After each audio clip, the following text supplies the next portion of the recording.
since the popularity of the alpha male and all the hype that was created around it. Naturally, due to the human need of self-actualization and community, males of another archetype have made their voices heard across the internet. Enter the Sigma male. Before I continue, I am not a proponent of applying any animal classification to superior beings such as humans, but I am aware that these archetypes are based on sociological studies and are applicable. It is easy to be a male, but it is very hard to be a man. With that said, the Sigma male is the most interesting archetype of all. The Sigma dwells outside of the socio-sexual pyramid, not because he was outcast, but because he is frustrated and disillusioned with society. The Sigma has an innate sense of individuality that naturally separates him from the pack to be a leader when the need arises, although he may willingly decline that position. Sigmas tend to be solitary individuals with the innate need to accomplish their goals that may or may not include a group. Solitude for a Sigma doesn't necessarily mean dwelling outside society or being a wanderer. It could simply mean maneuvering through society even in high-profile positions, but not being caught up or influenced in the socio-sexual dynamics of society. A Sigma's natural qualities enables them to be fluid in any facet of society, while alphas are betas that have been selected due to natural or acquired qualities. A Sigma is a Sigma regardless of if society acknowledges their archetype or position.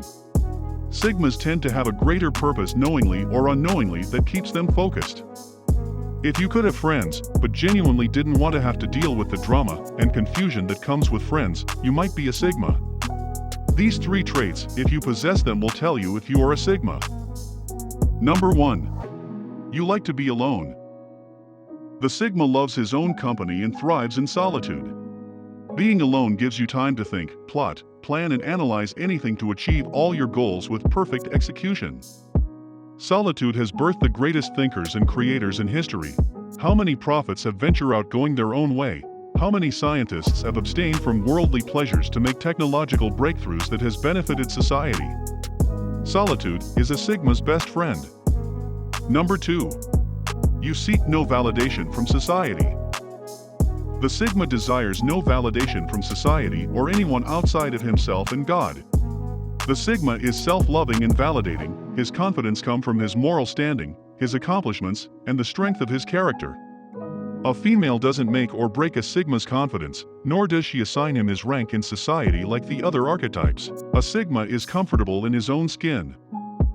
Number 3. You do things your own way. Probably the second most important trait of Sigma males, they do things their own way. This is one of the reasons why the Sigma loves to be alone. He gets to do things his way. The freedom to control individual tasks by himself is very satisfying to a Sigma male. When he is alone, he has the time and place to think and focus on whatever he is doing his own way. Sigma males tend to envision the outcome of a task, and he aims to achieve this task his way. Even though I have made this video on Sigma males, a complete man should be fluid enough that when the situation calls for it he can go from Sigma to Alpha, or even to Beta.